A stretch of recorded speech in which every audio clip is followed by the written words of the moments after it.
জগত্তারিণীর পরলোকগত স্বামী পরেশনাথ ওকালতি করিয়া অগাধ অর্থ উপার্জন করিয়াও যখন অনেক বয়সে অধিকতর উপার্জনের আশায় ব্যারিস্টার হইতে কৃতসংকল্প হইলেন, তখন স্ত্রী কান্নাকাটি করিয়া উপবাস করিয়া মাথা খুঁড়িয়া অশেষ প্রকারে বাধা দিবার চেষ্টা করিয়াও অকৃতকার্য হইলেন।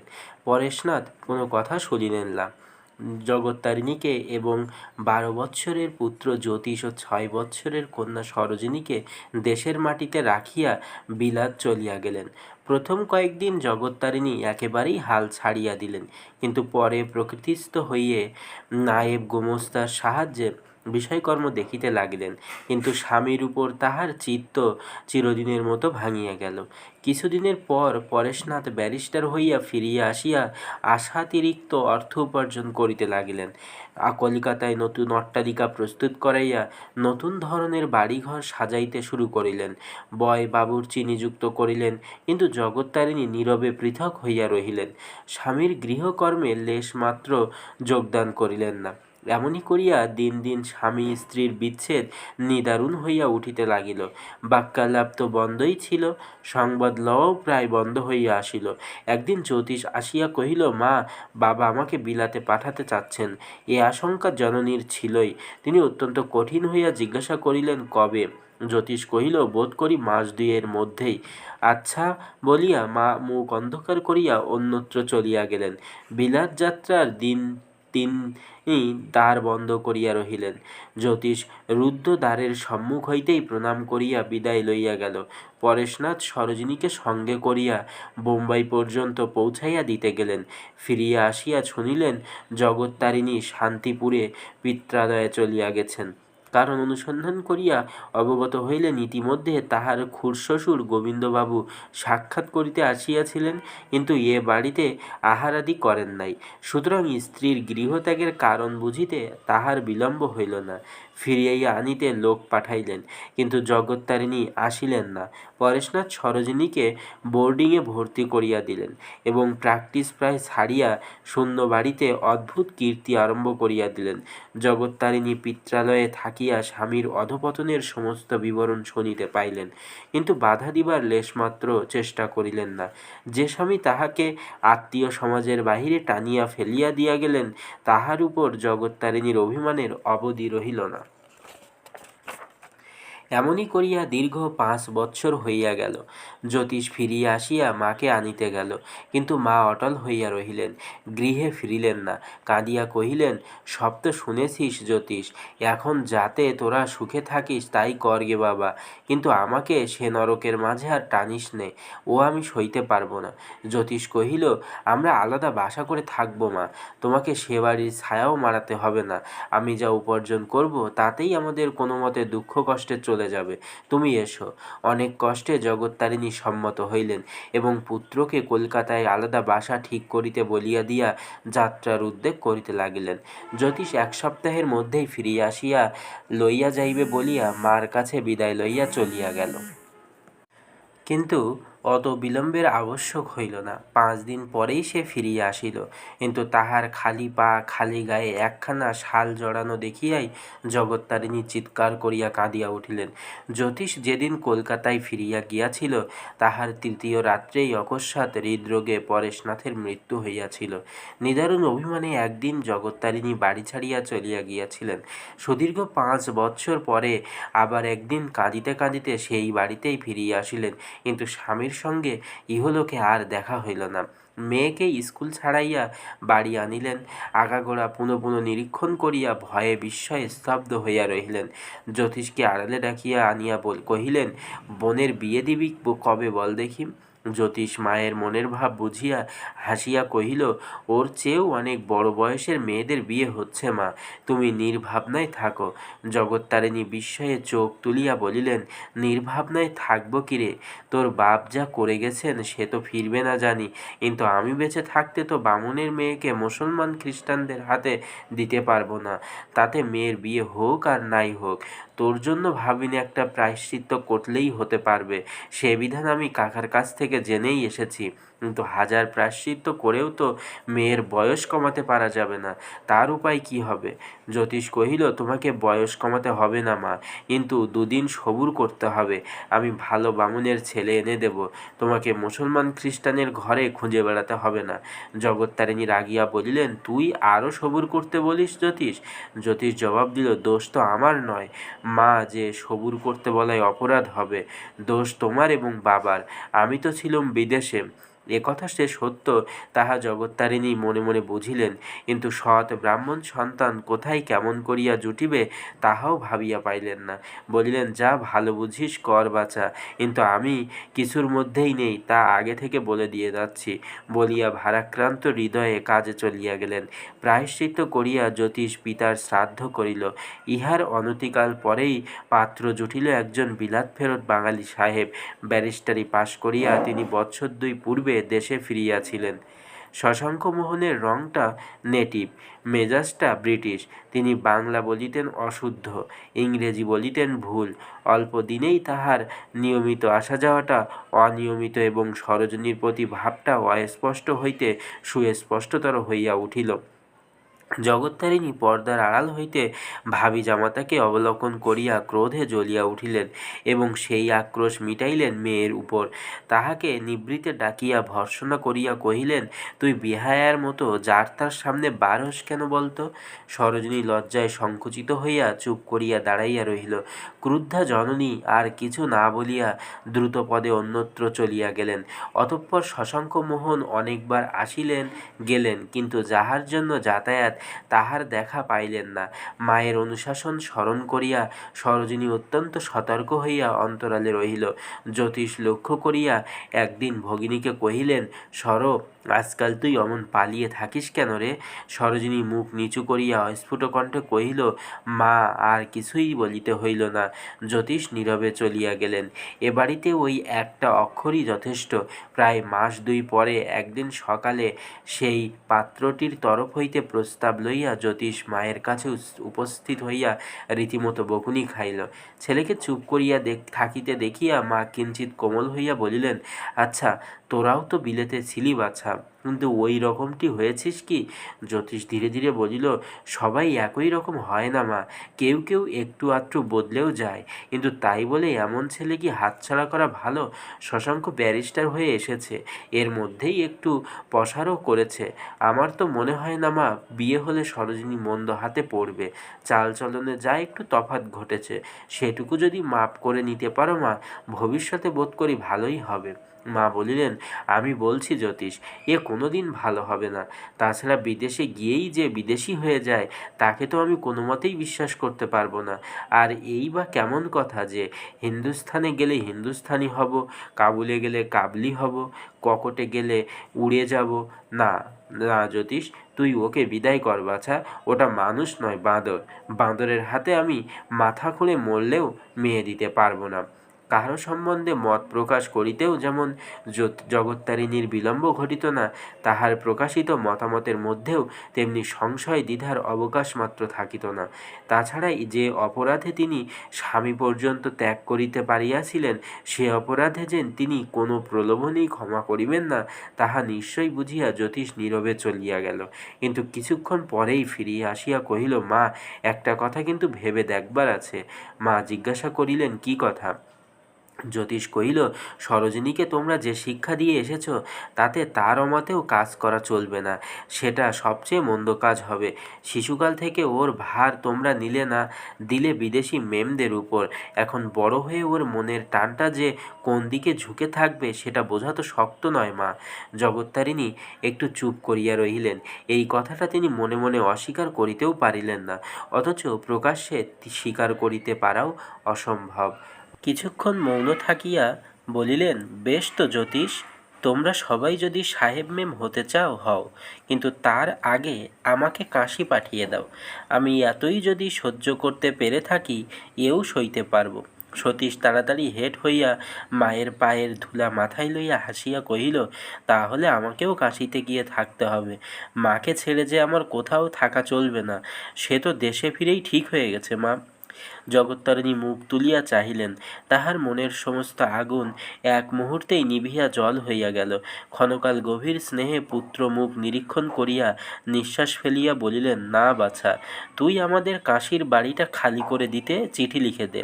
আমি যে চিরকাল উপস্থিত থেকে নিজের মত নিয়ে তোদের বিব্রত করে রাখব, সেটা উচিত নয়, দরকারও নয়। জ্যোতিষ হাসিয়া বলিল, তাই ভালো মা, চলো সবাই গিয়ে কাশীতে থাকা যাক। মাতা পুত্রে উক্ত কথোপকথন কলকাতার বাড়িতে যেদিন হইয়াছিল, তাহার কিছুদিন পরেই উপেন্দ্র সতীশকে লইয়া জ্যোতিষের বাড়িতে আসিয়া উপস্থিত হইয়াছিলেন। ইহার পরের ঘটনা পাঠকের অবিদিত নহে। জগত্তারিণী সতীশকে দেখিলেন, তাহার গলায় মোটা পৈতা, সে সন্ধাহান্নিক করে, সে মুসলমানের ছোঁয়া পাউরুটি বিস্কুট খায় না, সে শ্রীমান, নিষ্ঠাবান, তাহার পিতার অগাধ টাকা। জগত্তারিণী একেবারে মুগ্ধ হইয়া গেলেন। তাহার পরে ক্রমশ যখন আভাসী ইঙ্গিতে অনুভব করিলেন, সে বিলাতে গিয়া পাস না করিলেও এমন কি এতগুলো কুসংস্কার থাকা সত্ত্বেও মেয়ের মনে অশ্রদ্ধার ভাব নাই, কি জানি, হয়তোবা সে মনে মনে তখন হইতে জগত্তারিণীর চোখে সংশয়ের চেহারা আবার পরিবর্তিত এবং এতকালের পুঞ্জীভূত বেদনাও সহজ হইয়া উঠিবার পথ পাইল। সতীশের মুখের মাতৃ সম্বোধনও তাহার ভাগ্যে ঘটিল, কিন্তু তারপরে বহুদিন পর্যন্ত সতীশ আর দেখা দিল না। ইহার প্রত্যেক দিনই জগত্তারিণীকে বিধিয়া গিয়াছে, তথাপি নিজে উদ্যোগী হইয়া এ সম্বন্ধে কোনো উপায়ই খুঁজিয়া বাহির করিবার প্রয়াস করেন নাই। তাহার বড় একটা ভয় ছিল, পাছে চেষ্টা করিতে গেলেই একটা অত্যন্ত মন্দ সংবাদ শুনিতে হয়। তিনি মনে মনে জানিতেন, তাহার নিজের কন্যার মতামতের উপরেই শুধু বিবাহের সমস্ত ফলাফল নির্ভর করে না, কারণ সতীশের বৃদ্ধ পিতা এখনও জীবিত আছেন। কি জানি তিনি কি বলিবেন। তাছাড়া সতীশ নিজেই যে বিলাত ফেরত বাড়িতে বিবাহ করিতে ভয় পাইয়া পিছাইয়া যাইবে না, তাহারও বিশেষ কোনো নিশ্চয়তা ছিল না। এমনি করিয়া অনেক দিন অনেক দুঃখ ও দুশ্চিন্তায় কাটাইয়া যেদিন সেদিন হঠাৎ যখন বৈদ্যনাথ আসিয়া দেখিতে পাইলেন সতীশ বসিয়া গল্প করিতেছে, তখন আনন্দে তাহার চোখে জল আসিয়া পড়িল। সতীশ কাছে আসিয়া প্রণাম করিয়া পদধূলি লইল। সে কলকাতা হইতে পলাইয়া আসিয়া অজ্ঞাতবাস করিতেছিল, সরোজিনী তাহাকে আবিষ্কার করিয়াছে, ইহা জ্যোতিষ গল্প করিয়া মাকে শুনাইল। নিজের কন্যার দুর্ঘটনার বিবরণ শুনিয়া তিনি সতীশের মাথায় হাত দিয়া তাহাকে অসংখ্য আশীর্বাদ করিলেন এবং এই উপলক্ষে ইংরাজি শিখিয়া ইংরাজের নকল করাকে অজস্র গালি পাড়িয়া বলিলেন, বাবা সতীশ, তুমি যে মেয়েটাকে রক্ষা করেছ, এ কথা যেন ওরা কোনো দিন না ভুলে যায়। কিন্তু জঙ্গলের মধ্যে একলা থাকার দরকার কি সতীশ? তুমি এ বাড়ির ছেলে, যতদিন আমরা এখানে আছি ততদিন এই বাড়িতেই এসে থাকো না কেন? সতীশ হাসিয়া বলিল, বেশ আছি মা, আমার সেখানে কোনো কষ্ট নেই। জগত্তারিণী কহিলেন, কষ্টের জন্য নয় বাবা, একা থাকার অনেক বিপদ, এ বাড়িতে অনেক ঘর খালি পড়ে আছে, তুমি চলে এসো, জল হাওয়া সেখানেও যা, এখানেও তো তাই।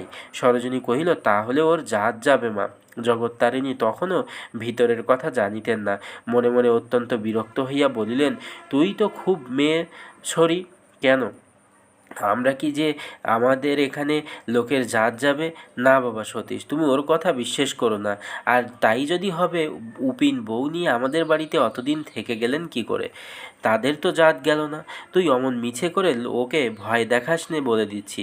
সরোজিনী মুখ ফিরাইয়া হাসিতে লাগিল। সতীশ কহিল, না মা, জাত যাবে কেন? আমি তো প্রায় প্রত্যহই আসি, রাতের খাওয়াটাও তো আমার এ বাড়িতেই হয়।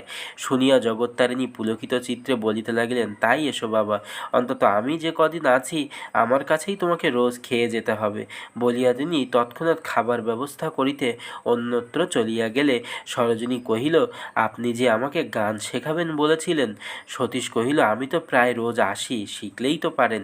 সরোজিনী বলিল, আপনি এলেই তো সমস্ত ভদ্রলোক আপনার গান শুনতে আসেন, তার মধ্যেই বুঝি শেখা যায়? সতীশ হাসিয়া কহিল, নো অ্যাডমিশন বলে ফটকে দারোয়ান বসিয়ে দিন না কেন? সরোজিনী বলিল, তার চেয়ে মা যা বললেন তাই করুন, সেই জঙ্গলের মধ্যে আর পড়ে থাকবেন না। কিন্তু জঙ্গলে থাকার প্রয়োজন আর যাহাকেই বলা যাক, সরোজিনীর কাছে বলা চলে না। সতীশ চুপ করিয়া রহিল। সরোজিনী কহিল, অন্তত 7-8 দিন তাকে সেখানে থাকতেই হবে। সতীশ কহিল, তাহলে সে ব্যবস্থা তিনিই করে যাবেন। আর এত ভয়ই বা কী জন্য? আপনারা তো আমাদের হিন্দুর ঘরের মতো অসূর্য স্পর্শা নন যে বাড়িতে পুরুষ মানুষ না থাকলেই মুশকিলে পড়ে যাবেন। আপনারাই বরঞ্চ কত পুরুষের। সরোজিনীর মুখ পলকের জন্য আরক্ত হইয়া উঠিল। কহিল, কি আমরা কি করি শুনি? পুরুষের কান কেটে নিই, না হিন্দুর ঘরের মেয়ে নই আমরা? সতীশ অপ্রতিভ হইয়া তাড়াতাড়ি কথাটা সারিয়া লইবার জন্য তুলিয়াই দেখিতে পাইল সম্মুখে শশাঙ্ক মোহন ব্যারিস্টারকে লইয়া জ্যোতিষ ঘরে ঢুকিতেছেন। অন্য দিনের মতো আজও তিনি স্টেশনে বেড়াইতে গিয়া দেখেন ব্যারিস্টার সাহেব ফার্স্ট ক্লাস কামরা হইতে অবতরণ করিতেছেন। ঘরে পা দিয়াই শশাঙ্ক মোহন সরোজিনীর দিকে হাত বাড়াইয়া দ্রুত অগ্রসর হইয়া করমোদন করিলা কুশল প্রশ্ন করিলেন এবং নিজের এইরূপ অকস্মাৎ আগমনের কৈফিয়ত স্বরূপে কহিলেন, কেন যে সহসা কলকাতা তাহার অসহ্য বোধ হইল, কেন যে কিছুমাত্র চিন্তা না করিয়া স্টেশনে আসিয়া দেওঘরের ফার্স্ট ক্লাস টিকিট কিনিয়া বসিলেন, তাহার হেতু নিজেই এখন পর্যন্ত জানেন না। অতঃপর নিকটে একটা চৌকি টানিয়া লইয়া ব্যারিস্টার সাহেব অনর্গল বকিয়া যাইতে লাগিলেন। কিন্তু সরোজিনীর পাংশু মুখ দিয়া 2-1টা সাধারণ কথা ছাড়া আর কোনো কথাই বাহির হইল না। মিনিট 10 পরে সতীশকে উঠিয়া যাইতে দেখিয়া তাহার দৃষ্টি আকৃষ্ট হওয়ায় ঘাড়টা একটু কাত করিয়া বিস্ময়ের কণ্ঠে সরোজিনীকে কহিলেন, একে কোথায় দেখেছি বলে মনে হচ্ছে না? সরোজিনীর পাংশু মুখ প্রদীপ্ত হইয়া উঠিল। সংক্ষেপে কহিল, বলতে পারি না কোথায় দেখেছেন। অনতিকাল পরে জগত্তারিণী খাবার দিয়া সতীশকে যখন ডাকিতে পাঠাইলেন, তখন দেখা গেল সতীশ কাহাকেও কোনো কথা না কহিয়া চলিয়া গিয়াছে। ইহার পরে 3 দিন পর্যন্ত সতীশের আর দেখা না পাইয়া জগত্তারিণী ভিতরে ভিতরে ক্রুদ্ধ ও উদ্বিগ্ন হইয়া উঠিলেন। ছেলেকে নিভৃতে ডাকিয়া কড়া করিয়া প্রশ্ন করিলেন, লোকটি আর কতদিন এখানে থাকবে জ্যোতিষ? বরঞ্চ আমি বলছি, তোমরা ওকে স্পষ্ট করে জানিয়ে দাও যে তার থাকবার আর কোনো আবশ্যকতা নেই। মাতৃআজ্ঞা জ্যোতিষ কিভাবে পালন করিয়াছিল বলিতে পারি না, কিন্তু প্রস্থানের পূর্বে শশাঙ্ক মোহন নিঃসংশয়ে শুনিয়া গেলেন যে যে জন্য তাহার আশা, সে আশা লেশমাত্র নাই এবং সতীশই যে সেই ভাগ্যবান পাত্র, তাহাও জানিতে তাহার অবশিষ্ট রহিল না। সাহেবের মুখ কালো হইয়া উঠিল, কিন্তু আঘাতটা তিনি ভদ্রভাবেই গ্রহণ করিলেন। এমনকি যাইবার সময় তিনি সরোজিনীর সহিত সাক্ষাৎ করিতেও চেষ্টা করিলেন না। ট্রেনে উঠিয়া বসিয়া বিদায় লইবার ঠিক পূর্বক্ষণেই অত্যন্ত অকস্মাৎ জ্যোতিষকে জিজ্ঞাসা করিলেন, সতীশবাবু কোথায় যে ডাক্তারি শেখবার চেষ্টা করছিলেন তা হয়েছে? জ্যোতিষ মাথা নাড়িয়া কহিল, বোধ হয় না। হোমিওপ্যাথি স্কুলে কিছুদিন পড়িয়াছিলেন মাত্র। ও হোমিওপ্যাথিক স্কুল বলিয়া শশাঙ্ক অন্য কথা পাড়িলেন। সহসা ভ্রাতার অসুখের টেলিগ্রাম পাইয়া জগত্তারিণীকে তাড়াতাড়ি শান্তিপুর যাইতে হইয়াছিল। সতীশের কাছে প্রস্তাবটা উত্থাপন করিবার তখন সুযোগ হয় নাই। আজ তাহাকে ভালো করিয়া খাওয়াইয়া কথাটা পাড়িবেন। মনে মনে এই সংকল্প স্থির করিয়া সকালে উঠিয়াই সরকারকে নিমন্ত্রণ করিয়া আসিতে পাঠাইয়াছিলেন। ইতিমধ্যে এই অভাবনীয় কাণ্ড ঘটিল, যাহার আগমন সবচেয়ে অপ্রীতিকর। অকস্মাৎ সেই শশাঙ্ক মোহন সকালের ট্রেনে আসিয়া উপস্থিত হইয়াছেন শুনিয়া জগত্তারিণীর বিরক্তির আর অবধি রহিল না। মানুষের অত্যন্ত কামনার বস্তু হঠাৎ বাধাপ্রাপ্ত হইলে তাহার সন্দেহের আর হিসাব নিকাশ থাকে না। সুতরাং ঠিক সেই সময়ে বাহির হইতে সরোজিনীকে আসিতে দেখিয়া তাহার সর্বাঙ্গে বিষের জ্বালা দিয়া মনে হইল শশাঙ্কর এই আকস্মিক প্রত্যাবর্তনের মধ্যে হয়তো বা এই হতভাগা মেয়েটারও কোনো হাত আছে। তাহার ব্যারিস্টার ছেলেকে তো তিনি কোনোদিনই সম্পূর্ণ বিশ্বাস করিতে পারেন নাই। বস্তুত তাহাকে দোষ দেওয়াও যায় না। তাহার হিন্দু আচারভ্রষ্ট ছেলে মেয়েরা যে সতীশের আচারপরায়ণতা প্রীতির চোখে দেখিতে পারে, এ কথা তিনি হৃদয়ের মধ্যে গ্রহণ করিতে পারিতেন না। মেয়েকে কটূক্তি করিয়া তিনি রান্নাঘরে প্রবেশ করিয়া ঝিঁকে রান্নার আয়োজন ঠিক করিয়া রাখিতে আদেশ দিয়া স্নানে চলিয়া গেলেন। কিন্তু ঘণ্টাখানেক পরে ফিরিয়া আসিয়া কন্যার প্রতি চাহিয়া জননীর চক্ষু জুড়াইয়া গেল। ইতিমধ্যে তাড়াতাড়ি সে স্নান সারিয়া লইয়া পট্টবস্ত্র পরিয়া মায়ের রান্নাঘরে ঢুকিয়া অপটু হস্তে বটিতে তরকারি কুটিতেছিল এবং ঝি অদূরে বসিয়া দেখাইয়া দিতেছিল। জগত্তারিণী নীরবে ক্ষণকাল চাহিয়া থাকিয়া বলিলেন, হিন্দুর ঘরের মেয়ের যে আর কোনো পোশাকেই সাজে না, তোকে দেখে আজ তা টের পেলুম বাছা। তোর পানে চেয়ে এত আহ্লাদ আর আমার কোনোদিন হয়নি। সরোজিনী লজ্জায় মুখ নত করিয়া কাজ করিতে লাগিল। মা তাহাকেই খোঁচা দিয়া বলিতে লাগিলেন, আমি সব বুঝি মা, সব বুঝি। তা সে যতই পাশ করুক, বাঁদর ছাড়া তাকে আমি কিছুই বলি নে। আর যার ইশারা পেয়েই কেন না বেহায়াটা ফিরে আসুক, আমি থাকতে তা হবে না। তা সত্যি করে বলে দিচ্ছি বাছা। একটুখানি স্থির থাকিয়া পুনরায় কহিলেন, জ্যোতিষ বলে ছেলেবেলায় যে যেমন শিক্ষা পেয়ে আসে, মনের টানটা তার সেই দিকেই যায়। কিন্তু তাই বা সত্যি হবে কেন? দিন রাত হ্যাট কোট পরে না থাকলে পছন্দ হবে না, এই বা কোন শাস্ত্রে লেখা আছে মা? আয়োজনটা সম্পূর্ণ করিয়া লইয়া জগত্তারিণী রাঁধিতে বসিয়া একসময় কহিলেন, আমার মনের বাসনা ভগবান যদি পূর্ণ করেন, তুই দেখিস দেখি বাছা, তাতে তোর ভালোই হবে। সরোজিনী আনত মুখে মায়ের মনের বাসনাটা স্পষ্ট শুনিবার প্রত্যাশায় উৎকর্ণ হইয়া রহিল। জগত্তারিণী আর তাহা প্রকাশ করিয়া বলিলেন না, নিজের মনে রাঁধিতে লাগিলেন। তিনি নীরবে মনে মনে কি আলোচনা করিতে লাগিলেন, সরোজিনী তাহা বুঝিল, এবং হ্যাট কোটধারী সম্বন্ধে যে লজ্জাকর অপবাদটা ইঙ্গিতে তাহাকে পুনর্বিদ্ধ করিলেন, তাহারও প্রতিবাদ করা কঠিন ছিল না। কিন্তু নিরতিশয় অসহিষ্ণু প্রকৃতি জগত্তারিণীকে কোনো কথাই শেষ পর্যন্ত শুনানো যায় না জানিয়াই সে স্তব্ধ হইয়া বসিয়া রহিল। বেলা প্রায় 10টা বাজে। এমন সময় একটা গোল বাঁধিল। সরকার মশাই কোথা হইতে খুঁজিয়া পাতিয়া একটা প্রকাণ্ড বড় রুই মাছ আনিয়া হাজির করিলেন। জগত্তারিণী রান্নাঘরের ভিতর হইতে উঁকি মারিয়া দেখিয়া খুশি হইয়া বলিলেন, বাহ, বেশ মাছ কিন্তু। সরোজিনী কহিল, সতীশবাবুর আসতে এখনো দেরি আছে মা, এখনো 10টা বাজেনি।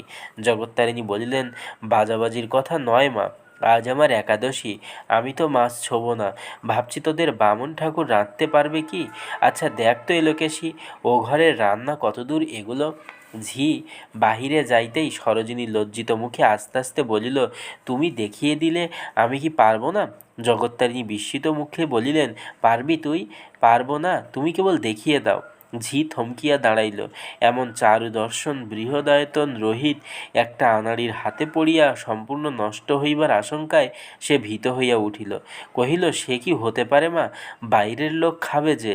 জগত্তারিণী ক্ষণকাল কি ভাবিয়া লইয়া কহিলেন, তা হোক, সতীশ আমার বাইরের লোক নয়, সে আমার ঘরের ছেলে। তুই হাঁ করে দাঁড়িয়ে থাকিস নে লোকেশি, ওধারের উনুনটা বেশ করে নিকিয়ে দিয়ে মাছ কুটে আন। তুইও এক কাজ কর মা, গরদের কাপড় পরে তো সুবিধে হবে না। আচ্ছা তা হোক, না হয় আঁচলটা বেশ করে কোমরে জড়িয়ে নে। হাসিয়া বলিলেন, আজ আঁশ হাতেই তোর হাতে খড়ি হয়ে যাক।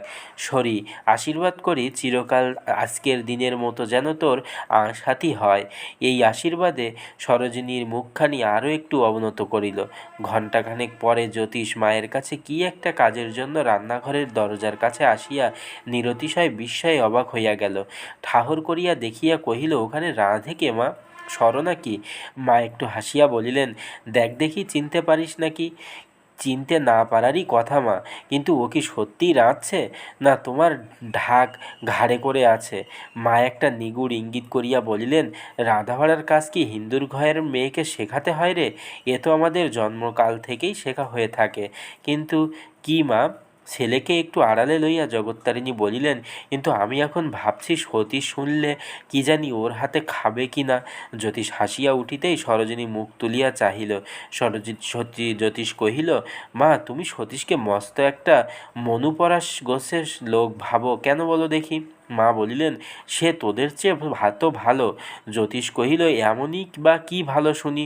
ওই সর গিয়ে তাদের ভাত ডাল রেঁধে দিয়ে এসেছিল বলে সে রাত্রে খেতে পেরেছিল, নইলে উপোস করে থাকতে হতো, সে জানো? মা পুলকিত বিস্ময়ে ব্যগ্র হইয়া কহিলেন, কবে রে? জ্যোতিষ সে রাত্রে সমস্ত ঘটনা বিবৃতি করিয়া কহিলেন। তিনি আনন্দে বিহ্বলপ্রায় হইয়া ও ক্ষুণ্ণ অভিমানের সুরে মেয়েকে বলিলেন, ধন্যী মেয়ে মা তুই, আমি তখন থেকে ভেবে মরছি, আর তুই চুপ করে আছিস। জ্যোতিষ হাসিয়া বলিল, ওই বা কী করে জানবে মা, তুমি নিজের মনে ভেবে সারা হচ্ছ। কিন্তু সেদিন তো খেতে পাইনি, আজ খেয়ে দেখি পোড়ারমুখী পেট থেকে পড়েই কেমন রাঁধতে শিখেছে। বলিয়া হাসিতে হাসিতে চলিয়া গেল। জগত্তারিণী মেয়ের লজ্জাবনত মুখখানির পানে চাহিয়া গভীর স্নেহে কহিলেন, লজ্জা কি মা?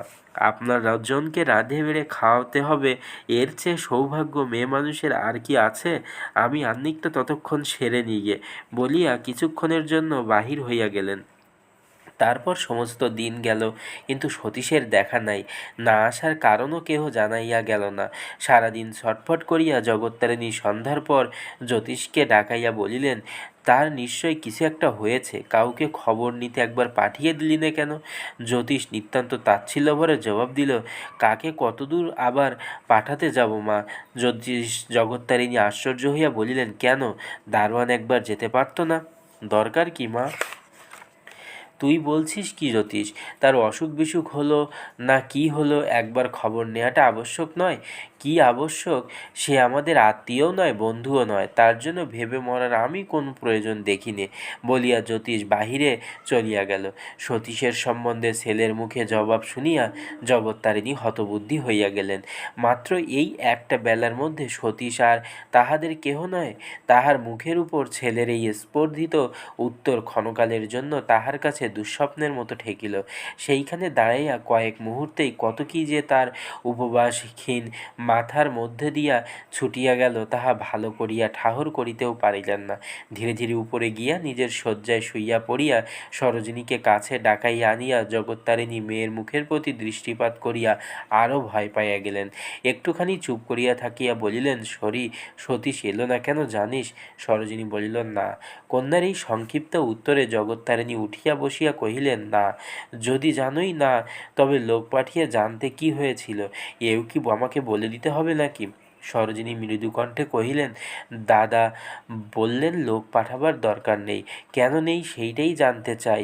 যাও এখনই দারোয়ানকে পাঠিয়ে দাও, তার খবর নিয়ে আসুক। সে তো নেই মা। দাদা তাকে উপিনবাবুকে টেলিগ্রাম করতে পাঠিয়েছেন। উপিনবাবুকে? হঠাৎ তাকে টেলিগ্রাম করা কেন? আমি সব কথা জানি নে মা, তুমি দাদাকে জিজ্ঞাসা করো বলিয়া সরোজিনী মাকে এক প্রকার উপেক্ষা করিয়াই চলিয়া গেল। এইবার জগত্তারিণীর অকস্মাৎ মনে হইল, সতীশকে নিশ্চয় ইতিমধ্যে নিষেধ করিয়া দেওয়া হইয়াছে।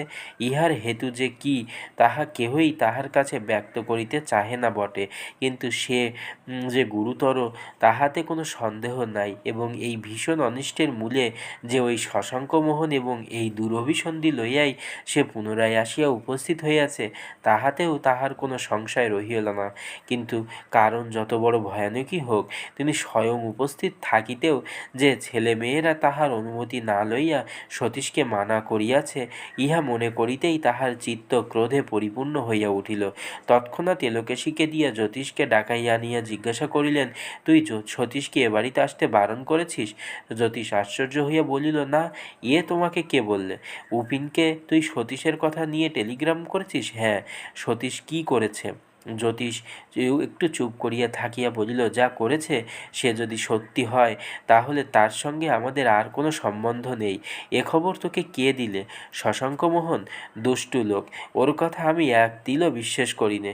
জ্যোতিষ কহিল, আমি বিশ্বাস করি, কিন্তু তার অর্ধেকও যদি সত্যি হয়, তাহলেও আমি বলছি মা, সতীশের ছায়া মারাতেও আমাদের ঘৃণা হওয়া উচিত। ছেলের উত্তপ্ত কণ্ঠস্বরে জগত্তারিণী নরম হইয়া বলিলেন, বেশ তো, আমাকে খুলেই বল না বাছা, কি হয়েছে? সতীশ কিছু চুরি ডাকাতিও করেনি, খুন করেও পালিয়ে আসেনি যে তার ছায়া মারাতেও ঘৃণা হবে। ছেলে মানুষ, মনের ভুলে যদি কিছু দোষঘাট করেই থাকে, এমন কত লোকই তো করে, শুধরে নিতে কতক্ষণ? জ্যোতিষ ঘাড় নাড়িয়া কহিল, না মা, সেসব অপরাধ মাপ করা যায় না, অন্তত সরোজিনী পারবে না, তোমাকে আমি নিশ্চয়ই বলছি। জগত্তারিণী একটু চিন্তা করিয়া বলিলেন, অপরাধটা কি শুনি? কাল শুনো মা, উপিনের চিঠি না পাওয়া পর্যন্ত এ আলোচনায় আর কাজ নেই বলিয়া জ্যোতিষ দ্বিতীয় অনুরোধের পূর্বেই ঘর হইতে বাহির হইয়া গেল। এতক্ষণ উত্তেজনার আবেগে জগত্তারিণী বিছানায় উঠিয়া বসিয়াছিলেন। ছেলে চলিয়া যাইতেই একেবারে নির্জীবের মতো শয্যা গ্রহণ করিলেন। দীর্ঘশ্বাস ফেলিয়া বলিলেন, ভগবান, এ কলিকালে কাউকে কি বিশ্বাস করবার তুমি জো রাখনি ঠাকুর? আভাসে অনুমানে তিনি অনেক কথাই বুঝিলেন। তাই শুধু সতীশের জন্য নয়, স্বামীর কথা মনে পড়িয়াও তাহার দুই চক্ষু বাহিয়া এখন হু হু করিয়া অশ্রু ঝরিতে লাগিল। রাত্রে একবার মেয়েকে ডাকিতে পাঠাইয়াছিলেন। এলোকেশী সরোজিনীর সাড়া না পাইয়া ফিরিয়া আসিয়া জানাইল, দিদিমণি ঘুমাইয়া পড়িয়াছে। শুনিয়া তিনি কপালে করাঘাত করিলেন। যে মেয়ে এত দুঃসংবাদ শুনিয়াও ঘুমাইতে পারে, অর্থাৎ সে যে সতীশের চেয়ে মনে মনে ওই বাঁদরটার প্রতি বেশি অনুরাগী, এ কথা মনে করিয়া তাহার মেয়ের প্রতি ক্রোধ ও অশ্রদ্ধার অন্ত রহিল না। পরদিন বেলা ৩টা বাজে গেটের থামে সাইকেল কাত করিয়া রাখিয়া সতীশ বাহিরের বসিবার ঘরে আসিয়া প্রবেশ করিল। তাহার শুষ্ক মুখ, এলোমেলো রুক্ষ চুল উপস্থিত সকলেরই দৃষ্টি আকর্ষণ করিল। সরোজিনী মুখ তুলিয়া চাহিল, কিন্তু কোনো কথা কহিল না। জ্যোতি জিজ্ঞাসা করিল, আপনার অসুখ করেছে নাকি সতীশবাবু? সতীশ একটু হাসিবার চেষ্টা করিয়া বলিল, না। কেহই আর কোনো কথা কহিল না দেখিয়া সতীশ মনে মনে বিস্মিত হইল। সে ভাবিতে ভাবিতে আসিতেছিল, আজ উপস্থিত হওয়া মাত্র অভিযোগের অন্ত থাকিবে না।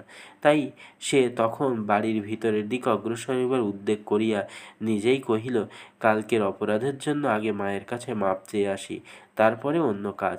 শশাঙ্ক এতক্ষণ তীক্ষ্ণ দৃষ্টিতে সতীশের পানে চাহিয়াছিল।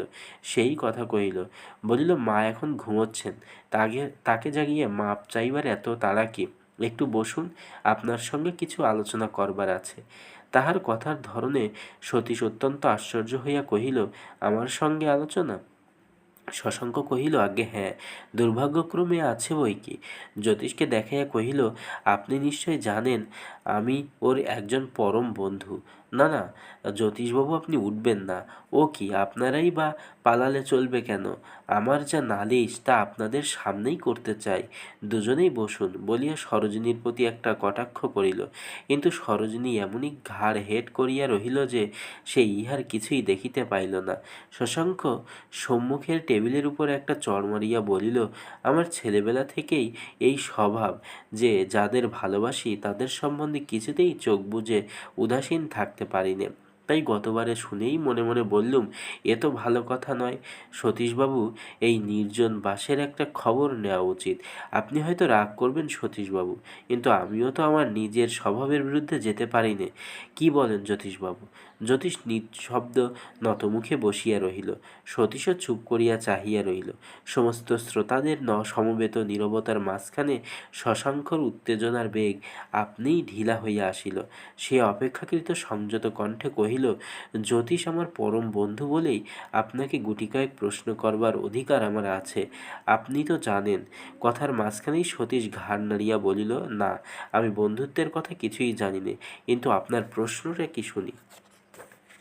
শশাঙ্ক একটা ঢোক গিলিয়া বলিল, আমি জানতে চাই আপনি এখানে এসে আছেন কেন? সতীশ কহিল, আমার ইচ্ছে। আপনার দ্বিতীয় প্রশ্ন?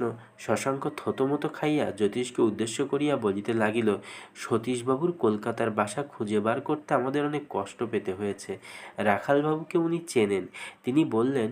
সতীশের দুই চক্ষু জ্বলিয়া উঠিল। কহিল, চুলোই যাক রাখালবাবু, আপনার নিজের কথা বলুন। এবার জ্যোতিষ মুখ তুলিয়া বলিল, সতীশবাবু, শশাঙ্ক আমার অনুরোধেই আপনাকে জিজ্ঞাসা করছে। আপনি ইচ্ছে করলে জবাব না দিতেও পারেন, কিন্তু ওকে অপমান করবেন না। আমাদের সঙ্গে আপনি যে ব্যবহার করেছেন তাতে কোনো প্রশ্ন না করাই উচিত ছিল। শুধু আমার মায়ের জন্যই আপনার নিজের মুখ থেকে একবার শোনার প্রয়োজন। বেশ, আপনিই না হয় প্রশ্ন করছি, সাবিত্রীকে এবং তার সঙ্গে আপনার সম্বন্ধ বা কী? সতীশ ক্ষণকাল চুপ করিয়া চাহিয়া রহিল। পরে কহিল, সাবিত্রী কে তা আমি জানি নে জ্যোতিষবাবু, কিন্তু তার সঙ্গে আমার কী সম্বন্ধ সে উত্তর দেওয়া আমি আবশ্যক মনে করি নে। কেন? কারণ বললেও আপনারা বুঝতে পারবেন না। কিন্তু যেমন করেই হোক আমাদের বোঝা একান্ত আবশ্যক। ভালো, তাকে কোথায় এনে রেখেছেন এ সংবাদ দিলে বোধ করি বুঝতে পারব। সতীশ জ্যোতিষের মুখের উপর তাহার জ্বলন্ত চক্ষু নিবদ্ধ করিয়া শান্ত কণ্ঠে কহিল, দেখুন জ্যোতিষবাবু, আমি কোনোদিন গায়ে পড়ে আপনাদের সঙ্গে ঘনিষ্ঠতা করবার চেষ্টা করিনি। সুতরাং প্রশ্নোত্তরের ছলে কতকগুলো অপ্রিয় কথা কাটাকাটির দরকার মনে করিনি। আমি বুঝতে পেরেছি কি ঘটেছে। আছে। অতএব আপনাদের যতটুকু জানা প্রয়োজন আমি নিজেই জানাচ্ছি। সাবিত্রী কোথায় গেছে আমি জানি নে, কেন কী বৃত্তান্ত এসব সম্পূর্ণ অনাবশ্যক। তবে এ কথা খুব সত্যি, সাবিত্রী যাই হোক, যদি নিজের ইচ্ছায় সে আমাকে ছেড়ে চলে না যেত, আমি যতদিন বাঁচতুম তাকে মাথায় করে রাখতুম। একথা শুনে শুধু আপনাদের সাক্ষাতে নয়, আমি সমস্ত পৃথিবীর সামনে স্বীকার করতেও আমি লজ্জাবোধ করিনি। আশা করি এরপরে আপনাদের আর কোনো জিজ্ঞাস্য নেই, থাকলেও আমি জবাব দিতে পারবো না। সতীশের এই সুস্পষ্ট এবং অতিশয় সংক্ষিপ্ত উত্তরে সকলেই যুগপৎ বিস্ফারিত চক্ষে চাহিয়া পাথরের মূর্তির মতো বসিয়া রহিল। সরোজিনীর মুখের উপরেই তাহার এই অমানুষিক হৃদয়হীন স্পর্ধা তাহার অসীম নির্লজ্জতাকেও বহুদূর অতিক্রম করিয়া গেল। বহুক্ষণ স্তম্ভিতের মতো বসিয়া থাকিয়া জ্যোতিষ প্রবল চেষ্টায় নিজেকে সচেতন করিয়া ঘাড় নাড়িয়া কহিল, না, আপনার কাছে আমাদের আর কিছুই জিজ্ঞাস্য নেই। যেটুকু ছিল উপিনের জবাবে সেটুকু পূর্ণ হয়েছে, এই দেখুন। বলিয়া সে টেলিগ্রামের কাগজখানা সম্মুখে ছুড়িয়া দিল। উপিনদার টেলিগ্রাম, কই দেখি বলিয়া সতীশ ব্যগ্র হস্তে কাগজখানা তুলিয়া লইল। ভাঁজ খুলিয়া ধীরে ধীরে সমস্তটা পড়িয়া ফিরাইয়া দিয়া ক্ষণকাল চুপ করিয়া রহিল। তারপরে একটা নিঃশ্বাস ফেলিয়া কহিল, সমস্ত সত্য। আমার উপিনদা কখনো মিথ্যা বলেন না। যথার্থই আমি ভালো নই, যথার্থই আমার সঙ্গে কারো সংস্রব রাখা উচিত নয়। বোধ করি নিজেই এ কথা মনে মনে টের পেয়েছিলাম বলেই এই জঙ্গলের মধ্যে এমন করে একদিন পালিয়ে এসেছিলাম। বলিতে বলিতেই তাহার কণ্ঠস্বর যেন কোনো মন্ত্র বলে জল ভারাক্রান্তের ন্যায় গদগদ হইয়া আসিল, কিন্তু কেহই কোনো কথা স্মরণ কহিল না। সতীশ নিজেও স্তব্ধ হইয়া বসিয়া রহিল। পরেক্ষণেই একটা বুকচেরা দীর্ঘশ্বাসের সঙ্গে তাহার মনে হইল একটা বড় জটিল সমস্যার আজ অত্যন্ত অদ্ভুত মীমাংসা হইয়া গেল। কাল সকালেও তাহার জগত্তারিণীর নিমন্ত্রণের সঙ্গে সঙ্গে কত চিন্তাই না মনে উদয় হইয়াছিল। সরোজিনীর হৃদয় পাইবার আকাঙ্ক্ষা হঠাৎ কবে যে তাহার অন্তরে প্রথম জাগিয়া উঠিয়াছিল, এইমাত্র এ কথা সে স্মরণ করিতে পারে নাই সত্য, কিন্তু নিভৃত অন্তরের মধ্যে তাহার আকাঙ্ক্ষা তো ছিলই। না হইলে এমনটি ঘটিয়াছিল কি করিয়া? এ অমৃত সঞ্জাত হইয়াছিল কোন সিন্ধু মন্থন করিয়া? সাবিত্রীকে হারাইয়া পর্যন্ত এই সত্যটার সে সাক্ষাৎ লাভ করিয়াছিল যে যুবতী রমণীর মন পাওয়া এক, কিন্তু সে পাওয়া কাজে লাগানো সম্পূর্ণ ভিন্ন বস্তু। কারণ পাওয়ার পর নরনারীর নিভৃত গোপনে নিঃশব্দে সম্পূর্ণ হইয়া উঠিতে থাকে। বাহিরের সংসার তাহার সাড়া পায় না, কিন্তু যেদিন এই সংসারের সম্মতি না লইয়া আর এক পদ অগ্রসর হইবার উপায় থাকে না, সেই দিনই দারুণ দুঃখের দিন। এ পাওয়া যে কত কঠিন, এ রত্ন যে কত দুর্লভ, বাহিরের সংসার সে বিচারের দিক দিয়ে যায় না। সে কেবল তাহার শাস্ত্র লইয়া, সমাজ লইয়া, লোকাচার লইয়া বিরুদ্ধ স্বরে কলরব করে, বাধা দেয়, নিষ্ফল করে, এই শুধু তার কাজ। সরোজিনীকে হয়তো সে ভালোবাসে, সেদিকেও প্রতিবাদ যদি এমনই উন্মুখ হইয়াই উঠিয়া থাকে, তাহাকে প্রতিষ্ঠা করিবে সে কোনখানে? উভয়ের সমাজ যে বিভিন্ন। কালও তাহার বৃদ্ধ পিতার চিন্তিত গম্ভীর মুখ বারংবার মনে পড়িয়াছে। উপিনদাদাদের বাড়ির শুষ্ক ভট্টাচার্যের শুষ্কতর তীব্রস্বর সহস্রবার তাহার কানে আসিয়া বিঁধিয়াছে। পাড়ার শত্রু মিত্র সমস্ত লোকের তীব্র শিরশ্চালন তাহার হৃৎপিণ্ডের উপর বহুবার ধাক্কা মারিয়া গিয়াছে। তবুও এই বিরুদ্ধ জগতের সমস্ত লোকের সম্মিলিত নানা রবের মাঝখানে শুধু কেবল নিঃশব্দ সরোজিনীর লজ্জাবনত মুখখানি তাহাকে সবল রাখিতে পারিয়াছিল। কিন্তু আজ আর কোনো ভয় নেই। একদিনে অচিন্তনীয় উপায়ে সমস্ত গ্রন্থি, সমস্ত দুশ্চিন্তার শান্তি হইয়া বাঁচা গেল।